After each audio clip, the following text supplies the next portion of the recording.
Discussion, members. Member Runner. Just to clarify and I guess kind of try to get some discussion going on this particular item. Mm-hmm. Well, first of all, I think we were given a chart here that kind of helps explain it does. What it was prior to the fuel tax swap and correct a break-even point, right, and how it is per gallon. Sales tax has shifted and excise tax has shifted and whatnot. And I think this is a good explanation in regards to that transition that took place. Let me start out by saying I was in the legislature when this was done and voted no. Because, again, this was not done as a piece of good, what I would think of as public policy. Let's get some clear taxation policy done.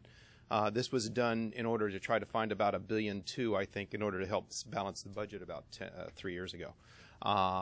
And so as a result of that, I think, rather than having a policy which creates clear public policy or clear tax policy, what we ended up is backing into something and trying to find some money, and then trying to figure out how to then make sure that the swap could take place. At that time, it had to take place with a simple majority vote process, and so that had to be, quote, revenue neutral, and so that's the swap that all took place in regards to that. So at that time, there were concerns in regards to why it would be done and the consequence of it happening, and one of the concerns that was talked about is the BOE is going to be exactly in this position. Let me just go to some of the specifics. We've obviously done this for 2 years now. Correct. The previous increases were negligible, but yet gas prices were still rising during that period of time. I guess my question is, what happened, or why is it that that even though gas prices were rising in the past, we had negligible increases, but yet this is a much more significant increase? What in the formula created that particular change? Well, there's two things involved in the calculation. One is to look back to see how well we calculated the over-under in prior years. In 10-11, we over-collected in the amount of $56 million. 11-12, we were down in terms of collection on the excise tax of $213 million. So that made it a net amount of $157 that we're trying to make up in the excise tax because of the, I guess you can call it foregone revenue, mm-hmm. In the general fund from the 5% rate increase, or the 5% state tax rate. So the forecast that was done last year mm-hmm. to anticipate what the cost of gasoline is going to be. Mm-hmm. That was based on calendar year 12 forecasting. Right, was incorrect, and as a result created, I shouldn't say it was incorrect, it was just not, it just was different. It was different. I don't want to say it was incorrect, because whenever you're forecasting, it's hard to decide what's right and wrong. That's correct. It's just a matter of a forecast. And also it's fluid. They change over time. You know, forecasting, just like the international company that we use to grow the Department of Finance's numbers, well, they forecast monthly. Right. And things change in the world on a monthly basis. So part of the increase in the reason for the change then is the fact that there was under collection, if you will, That's and correct. Therefore part of the formula requires a recapturing of that. Right. In order to ensure revenue neutrality, that's the mechanism of the model that right. And that's an important phrase, because what we're not talking about is price neutrality. We're talking about revenue neutrality. That's correct. So I think I've heard from folks that think, gee, neutrality, that means everything's supposed to stay the same. But it's not supposed to stay the same in the sense of price. It stays the same in the sense of what the state would have received. That's correct. In regards to the if indeed tax was the way it was back prior to 2010. So it's revenue neutrality of the state that is the deciding factor, not price neutrality. That's correct. Okay. Let me just ask then. Okay, so that's one portion of the increase. What about the forecasting? Did we end up increasing the price this year based upon some forecasting? We did. We did. The numbers that we initially used based on finance's estimate, and finance also uses Global Insight to do their forecasting for fuel prices. In terms of consumption, finances use their own internally developed regression analysis to determine consumption and future consumption. But in December, finance had a number in terms of what the average prices of fuel would be for calendar year 13, and they do it by quarter. Mm-hmm. We took their number and we used Global Insights numbers as of February 6th. That's a day before the information was required to be provided to board proceedings. We used that number in order to ensure that we did have revenue neutrality, and it did change the rate. The finance number would have been an increase of 2.9 cents, but since we did grow the numbers from December to February, it ended up being an increase of 3.5 cents that we're suggesting that the board. Does the law require us to add the future forecast? It requires us to come up with a model to ensure revenue neutrality. But revenue neutrality can be achieved either forward or backward, correct? That is correct. I mean, okay. It can be. So we could, so again, a revenue neutrality doesn't have to be based upon a forecast.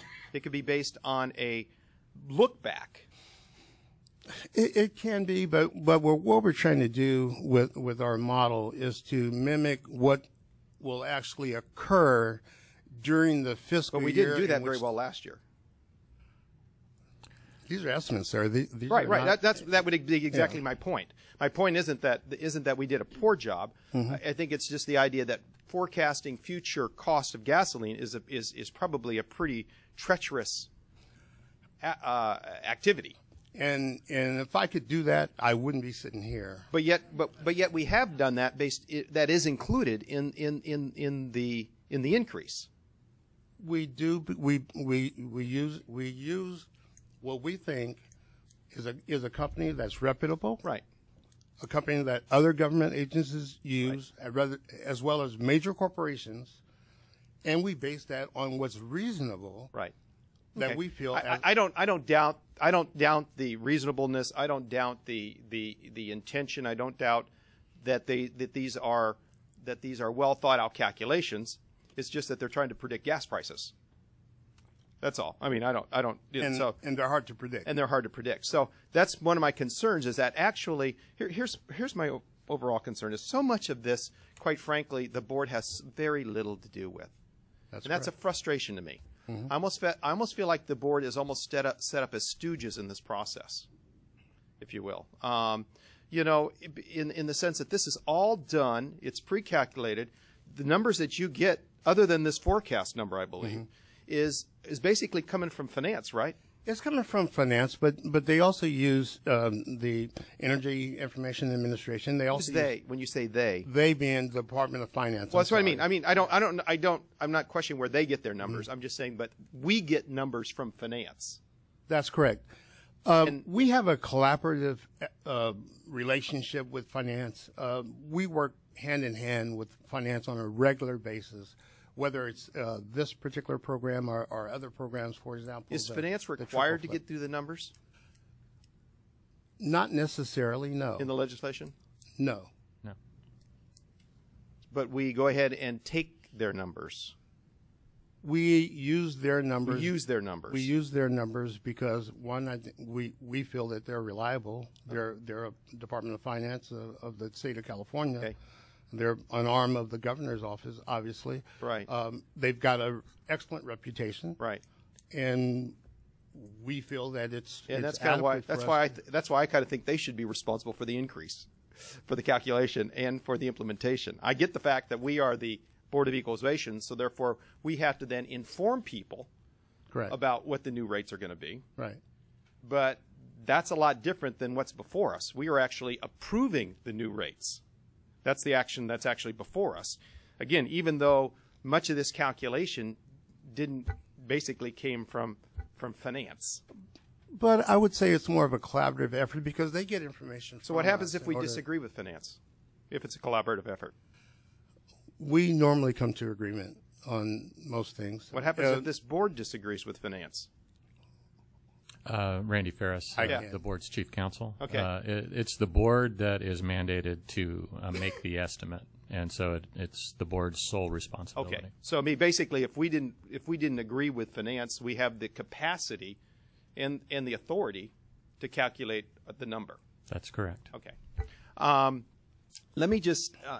I guess that's the other thing that I don't like about the way this is set up. And that is the timetable. Now, I think a lot of the timetable is, again, in statute. When it is that the calculations got to be used and when it is that the increase has got to be done. Because one of the issues that concerns me a little bit is there's almost, and again, I fault this to the legislation, not to the board, because we are just, like I said, victims in this process, in that there appears to be a public aspect to this. Because here we are in a public meeting adopting something. So there appears to be public aspect to it, but the reality is the calendar doesn't really engage the public very well, simply because of the timing of it. And so, again, that's a frustration that I have as a member, and it should be a frustration that I think we all have, is that it doesn't allow us, for instance, if we were to question right now as a board, or I was as a member, to say, I really would like to see how these calculations were done. Let's go ahead and put this off to next month. We couldn't do that, could we? That would result in the board violating the law. Right. The board is required on or before March 1st to set the rate. Right. And that's a frustration because here it is that we're asked to act on something. We need to then figure out how to do the calculations. We're in a public meeting where either we would ask it or the public would ask, but yet we don't really have the capacity to say, oh, you're right, public, or you're right, member. Let's go ahead and take another look at this because the calendar has been set, again, in statute. So I guess those are my frustrations with what's before us. Again, when they were negligible issues in the past, it was, kind of like, I think, it was like 0.004, I think 0.003 in the past. This obviously is a much different issue, and, and I think that is what kind of brings this discussion a little more focused, I guess, at this point.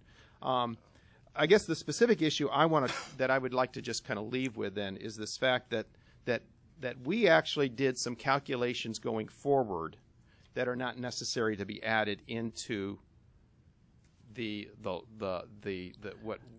that we are required to actually pass. Do you understand? Well, yes, I do. Counsel, Senator Runner, I think that Revenue and Taxation Code 7360 subdivision B2 does require the board to estimate what the rate needs to be on July 1st in order to ensure revenue neutrality. So you can't just deal with the legislative mandate through true-ups that look back. Mm-hmm. You also have to look forward. You have to set the rate based on the board's best estimate as to what will maintain that revenue neutrality. So it's a twofold process. You have to look forward, and then you also look back to see what you did. Actually, you're looking back to the last complete fiscal year for which we have actual data. So you're actually truing up the 11-12 fiscal year, not what you voted on last year. But if we chose, for instance, to just say, hey, look,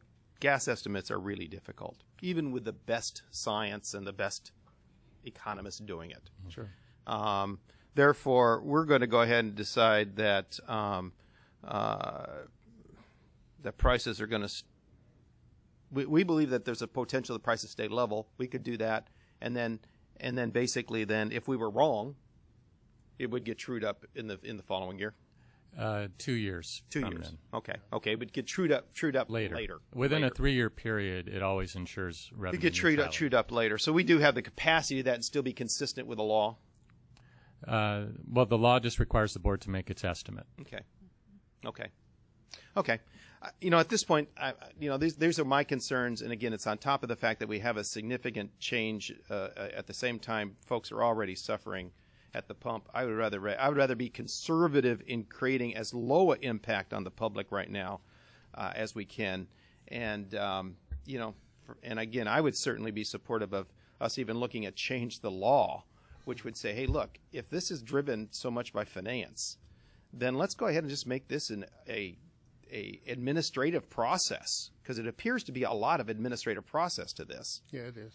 And let's go ahead and let finance do the administrative process, and our job is simply to inform the taxpayers and the retailers about the change, just like we do with, for instance, Prop 30. You know, Prop 30 was passed by the public. We have a responsibility, but our responsibility isn't to, change around what was done. Our responsibility is just to inform the public and the retailers of what the new tax rate is. So it seems to me that we're kind of caught between there, and I certainly would support the idea of just us going back to finance saying, hey, look, or to the legislature for that matter, this is an administrative process. Let's not give it the appearance that it's not just a simple administrative process, that there really is some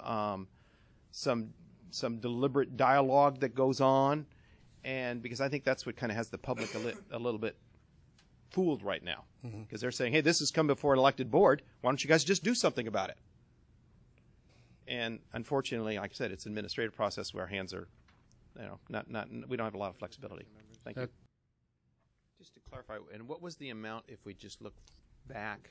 What would be the increase be? Just, I guess, that would be the true-up number, if you will. If we look back, 1 cent is the 1 cent is the true up. 1 cent is the true-up. Right. 1 cent is the true up. 2.5 cents is the future look.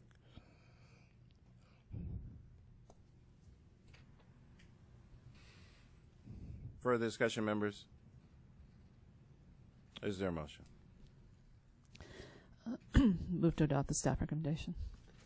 Member Yee moves to adopt staff recommendation. Is there a second? Second. Second by Member Mandel. Objection. Objection noted.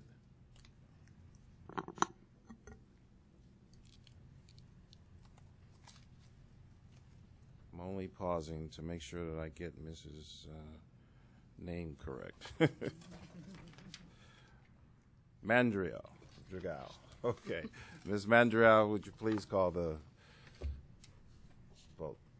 Mr. Horton? Aye. Ms. Steele? No.